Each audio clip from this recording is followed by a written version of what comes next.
Ce beau village a une histoire d'environ 500 ou 600 ans. Je n'avais jamais visité de vieux village comme ça en Chine. C'est surtout quand vous vous y promenez que vous pouvez sentir le souffle de l'histoire.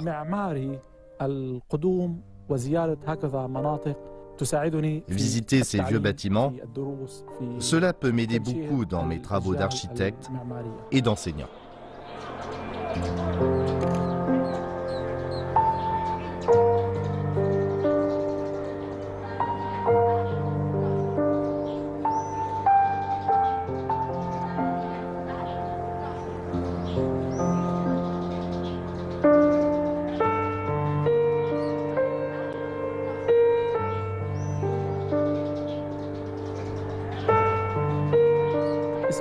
Je m'appelle Yassar Kadour. Je suis architecte et je viens de Syrie. J'enseigne l'architecture. En même temps, je travaille dans la conception architecturale. La Chine est un beau pays. Je suis très heureux de travailler et de faire mes études ici. J'étudie la culture orientale et la culture architecturale chinoise.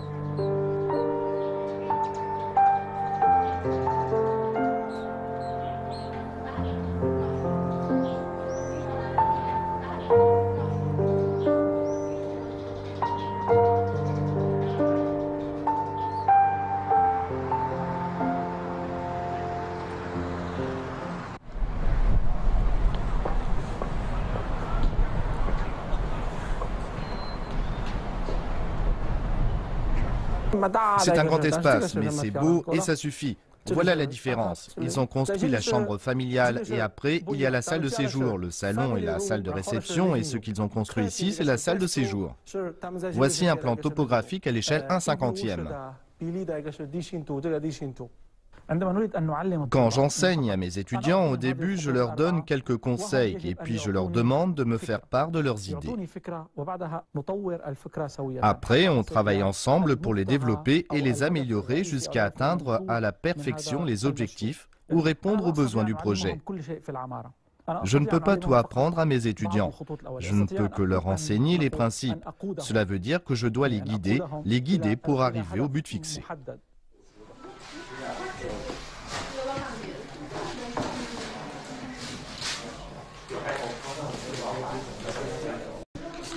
Le travail de conception architecturale est un processus créatif. Comme le poète Adonis dit, une œuvre architecturale est un poème. C'est une combinaison d'architecture, de poésie et de sculpture.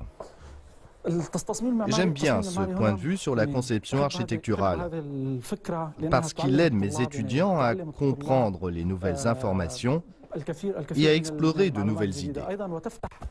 Dans le même temps, il me donne aussi de bonnes idées. Voyons ce qui se passe dans une autre classe.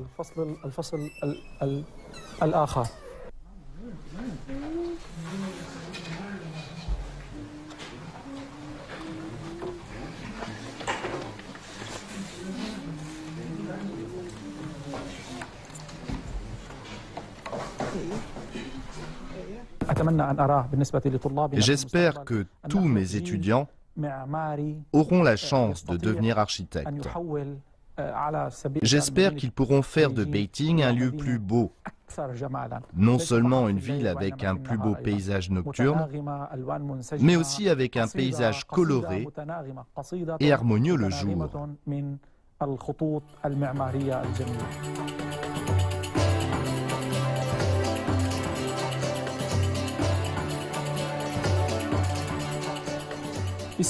Alors qu'elle s'affirme peu à peu comme une métropole internationale depuis ces dernières années, Beijing attire de plus en plus d'architectes étrangers.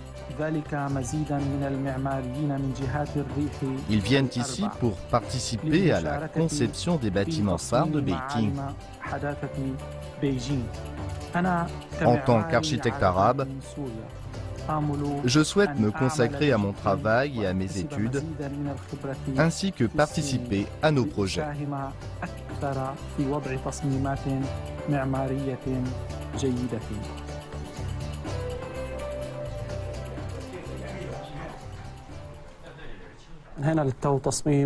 Je travaille actuellement sur un projet concernant une base de plantation pour la médecine traditionnelle chinoise. À la demande du client, j'ai fini la conception de l'entrée. Je vais lui envoyer les plans pour savoir ce qu'on peut faire ensuite. J'avais des idées, mais je veux procéder à quelques modifications. Ce projet est très important pour nous. Cependant, j'ai découvert qu'il y avait un petit problème. Xiao Xiao?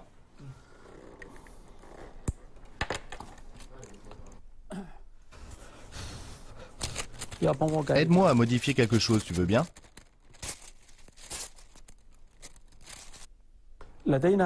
Comment satisfaire les clients? Voilà la question à laquelle je dois trouver une réponse dans mon travail quotidien. D'ordinaire, j'utilise le mode dit de la fusion. Bien sûr, c'est une fusion avec des règles spécifiques, dans le but de multiplier les idées et d'accomplir le travail de conception conformément aux besoins des clients.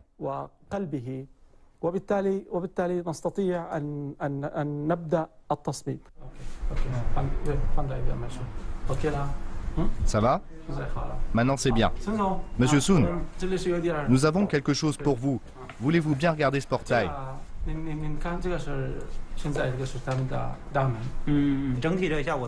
Il y a un très bon effet d'ensemble. Aucun problème. Vous pouvez procéder à l'étape suivante. Demandez à Tia de les contacter pour terminer les plans. D'accord. Quand on travaille ensemble, je me rends compte que Yassar est bien différent des architectes locaux. En fait, ces idées d'avant-garde gagnent la reconnaissance des clients et produisent des résultats fructueux. De mon point de vue, M. Kadour est un perfectionniste. M. Kadour est plutôt comme un grand frère pour nous. M. Kadour est quelqu'un qui a ses propres opinions. Il se consacre entièrement à la conception, c'est quelqu'un qui a réussi.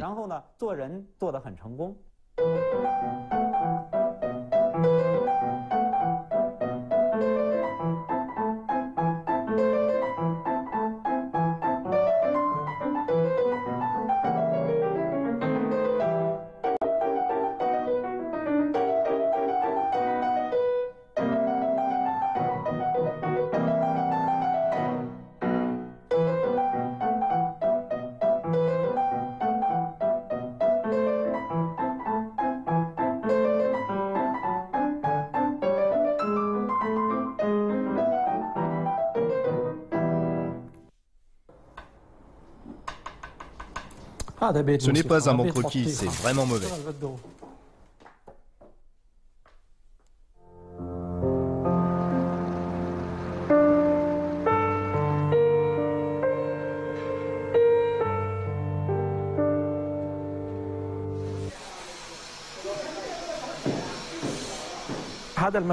Ce projet consiste à concevoir les bureaux d'une compagnie médicale. Le grand problème que nous avons eu dans ce projet, c'était comment reconstruire le local sur 2 étages. Mesure et calcul, on s'est assuré de pouvoir construire une mansarde là-bas. En outre, on est face à un problème triple. Premièrement, la hauteur totale. Deuxièmement, il y a beaucoup de tuyaux et de conduites qu'on ne peut pas démonter ni bouger. Troisièmement, la lumière. Voici la salle de réunion. On ne peut pas enlever ces tuyaux. C'est pourquoi on ne peut pas construire une cloison ici. Jetons maintenant un œil à la mansarde qui se trouve à l'étage au-dessus. Comme l'escalier n'est pas encore construit, on doit grimper. Sous ce plancher, c'est la salle de réunion au rez-de-chaussée. Derrière ce mur, c'est l'espace qu'on ne peut pas utiliser. On va construire une séparation au-dessus de la salle de réunion pour que ça soit plus spacieux. Ce mur est incliné. Au début, je voulais le faire encore plus incliné, mais j'ai pris en compte le feng shui chinois et je ne l'ai pas fait.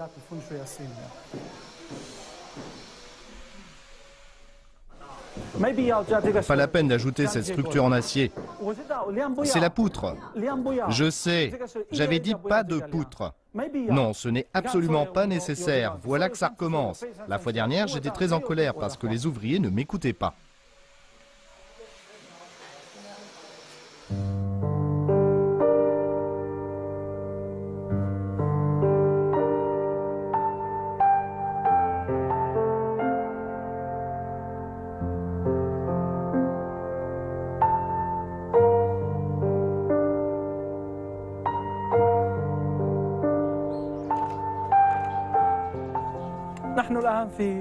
Nous sommes maintenant à l'université Tsinghua. Je suis venu ici aujourd'hui parce que je travaille sur un projet lié à la conception acoustique. Je suis ici pour en discuter avec des experts et obtenir leur approbation.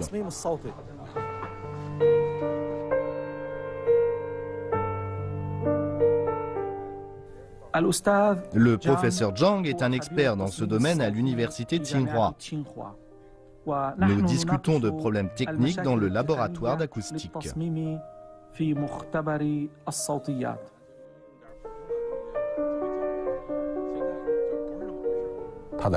Il est très consciencieux dans son travail. Il a raison de s'en tenir à ses idées. Parce que pour un architecte, le premier jet est toujours le meilleur.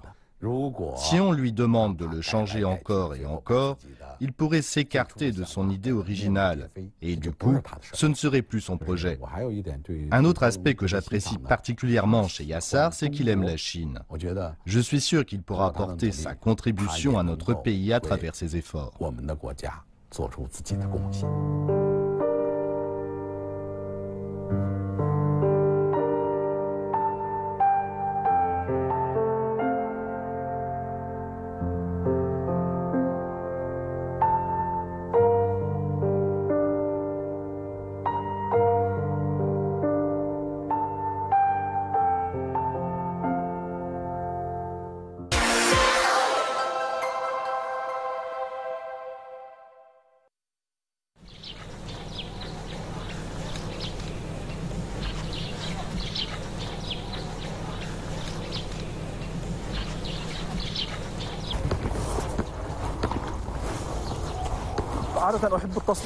D'ordinaire, j'aime prendre des photos.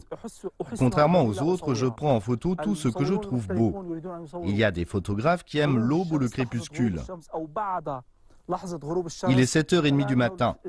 Le temps et le paysage me rappellent la campagne qu'il y a chez moi et je vais prendre une photo souvenir. Maintenant, je suis en train de prendre une photo dans l'espoir qu'elle me rappellera toujours la campagne de mon pays natal.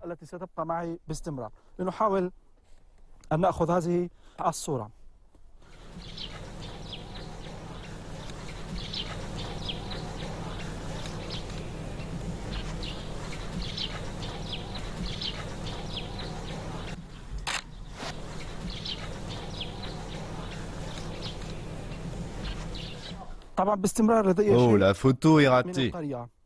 Mais ça ira quand même. C'est seulement pour faire un souvenir.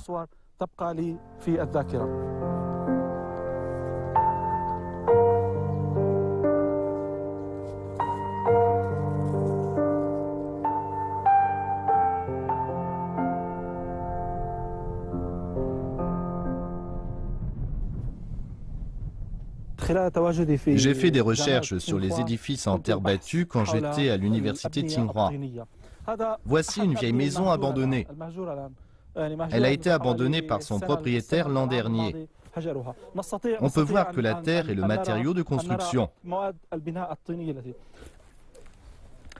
Voici des blocs faits de terre et de paille qui ont été séchés au soleil et n'ont pas brûlé au feu. Mais ce matériau a comme avantage d'être un très bon isolant thermique.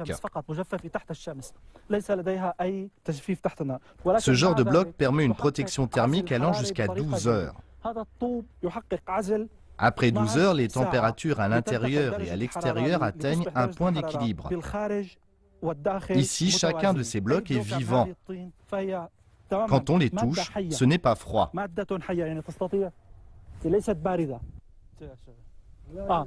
C'est votre nouvelle maison? Oui, c'est ça. Oh, elle a été construite l'an dernier? Oui. En Chine, on associe maintenant les maisons en terre à la pauvreté. Ainsi, la plupart des habitants préfèrent les maisons en briques avec des décorations en céramique. Mais ces matériaux de construction ne permettent pas d'assurer une bonne isolation thermique. C'est juste une question de mode. Le but de mes recherches sur les édifices en terre battue est de promouvoir les maisons écologiques. J'espère que l'on pourra voir plus de maisons en terre écologique y habiter dans les campagnes chinoises et syriennes. S'il y avait plus de maisons en terre dans ce village, elles apporteraient de nombreux bénéfices à ses habitants.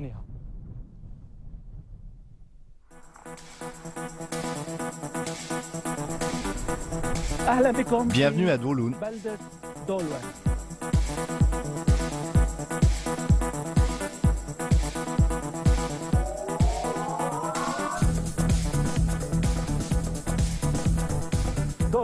Le projet à Dowloon a une façade orange, inspirée par la belle couleur que prend ici le soleil à l'aube ou au crépuscule.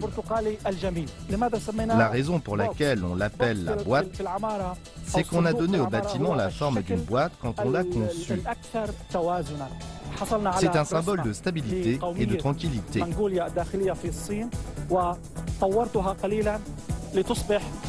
On s'est inspiré des motifs peints de l'ethnie mongole et après quelques changements, on a conçu ce motif décoratif ciselé. Voici la salle d'exposition au rez-de-chaussée de la cité d'Agathe de Dowloon. Elle se divise en deux parties, celle de gauche et celle de droite. Selon le projet, la partie de gauche suit une ligne courbe et l'autre suit une ligne droite. Par exemple, jetons un coup d'œil à ces vitrines. On peut voir que ces vitrines sont très simples, mais elles exposent les agates d'une très belle manière.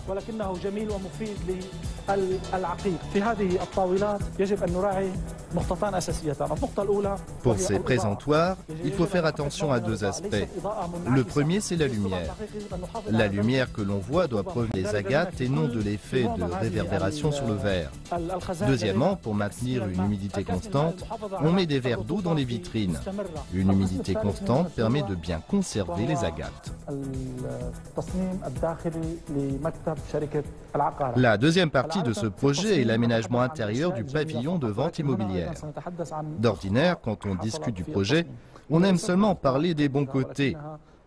Mais ici, je voudrais parler des défauts. Il ne s'agit pas, bien sûr, de graves erreurs, mais de défauts générés lors de la construction. Par exemple, il n'y a pas ce coin dans mon projet. Normalement, il faudrait que ça forme un ensemble avec un angle droit allant jusqu'à l'autre côté. Ce coin est un peu trop simple. Il faut l'abouter et le renforcer avec des clous.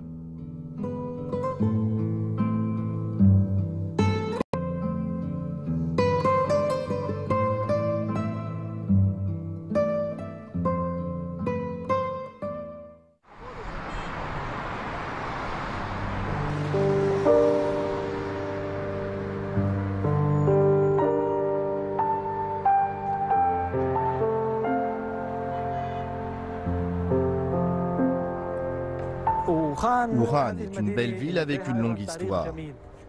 Ici, il y a beaucoup de bâtiments anciens qui me rappellent les vieilles villes de Damas et de Latakia en Syrie. Bien sûr, Wuhan m'a aussi donné de nombreux souvenirs inoubliables. Des souvenirs de ma vie à l'université ainsi que de la vie de patachon que je menais à l'époque. Tous ces souvenirs sont très précieux pour moi. La vie après les cours était douce dans cette ville, en été et en hiver. Ça me rappelle mon pays natal.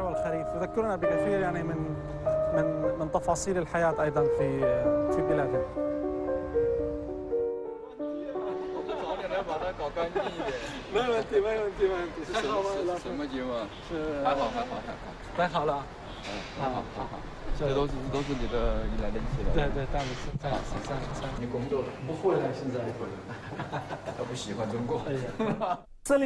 408, 408, tu n'oublieras jamais ce numéro. »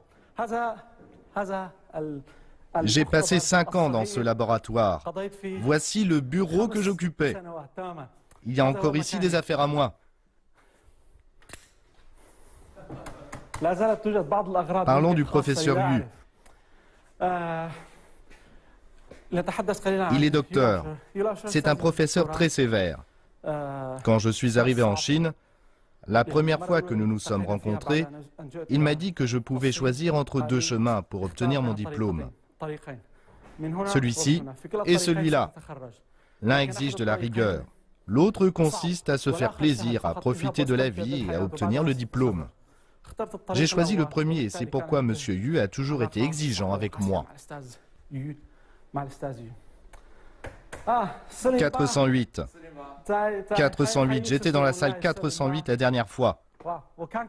Monsieur Yu, laissez-moi jeter un coup d'œil au bureau que j'occupais. Ici. Ah, oui, c'est à moi. Et ici, je ne me rappelle plus. J'ai oublié.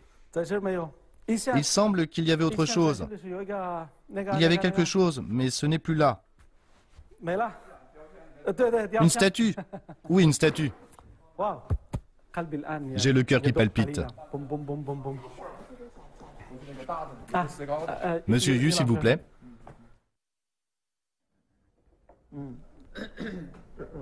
Je connais forcément. Li Zhong est ici, il y a aussi Nining. Oui, Nining est à Wuhan. Ah oui, qui d'autre? Dans le domaine de l'architecture ou de la culture? De l'architecture. Ils veulent faire de l'aménagement intérieur par le biais d'une compagnie. C'est ce que tu fais toi-même. Oui, ce sont mes plans pour eux. Tout a été construit? Non. Ce sont des projets. Oui, ce sont des projets ayant obtenu leur accord. En tant qu'étudiant étranger, Yassar a une très bonne compréhension de la culture chinoise et sa passion pour la culture chinoise est évidente. Prenons la cuisine par exemple. Les habitudes alimentaires en Syrie et en Chine sont différentes. Malgré la différence culturelle, il s'est efforcé de s'adapter à la culture chinoise. Il a essayé de comprendre ce qui plaît aux Chinois. Il essaye de s'adapter pour les satisfaire. C'est pourquoi tout le monde l'apprécie et qu'on le considère comme un Chinois.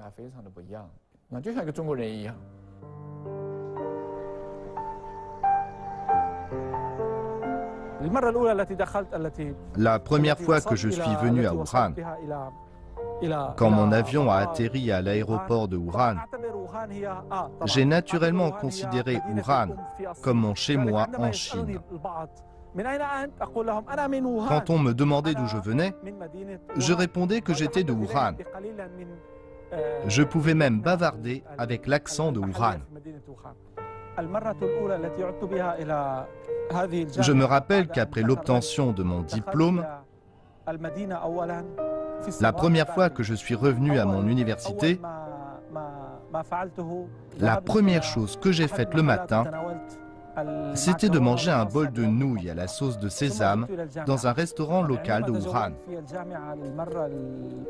Après, je me suis promené dans le campus et j'avais un sentiment spécial à mon fort intérieur. Je me sentais de retour chez moi.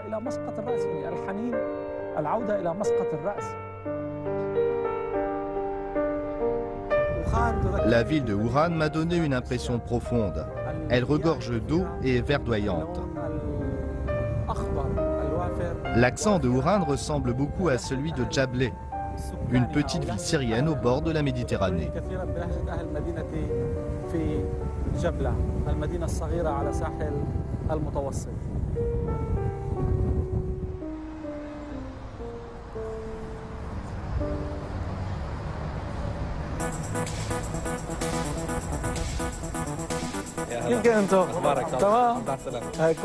Ça va? Très bien. Quand es-tu arrivé? Hier soir. Qu'est-ce que tu fais demain? Je repars parce que je donne des cours après-demain.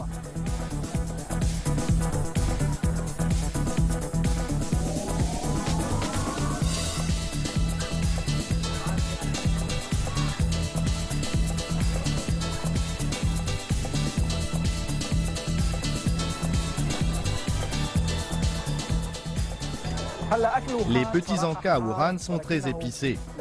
Ces deux étudiants me rappellent mes premiers jours à Wuhan, il y a 10 ans.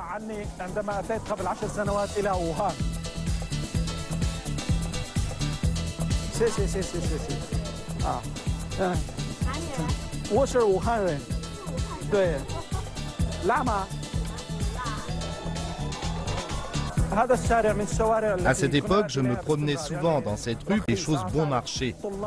Vous savez, quand on est étudiant, on ne peut pas dépenser des milliers et des cents pour se nourrir. À cette époque, je pouvais acheter une galette farcie à 1 yuan. C'était délicieux. Ça coûtait seulement 1 yuan. Même si ce n'était pas tous les jours, je venais ici très souvent avec mes amis pour prendre une délicieuse collation. C'est cadeau. Délicieux.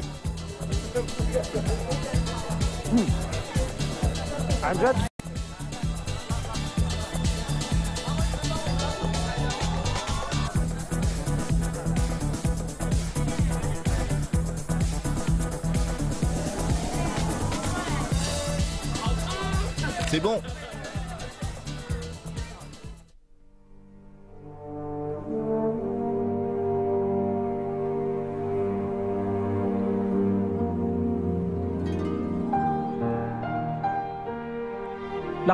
J'étudie et travaille en Chine depuis déjà 10 ans. Toujours à la poursuite de mes rêves, j'espère pouvoir laisser mon empreinte sur la toile de l'architecture en Chine. Cette force qui m'anime, je la puise non seulement dans ma passion pour l'architecture, mais davantage encore dans mon amour pour la Chine. J'espère aussi apporter ma contribution dans les domaines de l'architecture et de l'urbanisme en Syrie, grâce à ce que j'ai appris en Chine.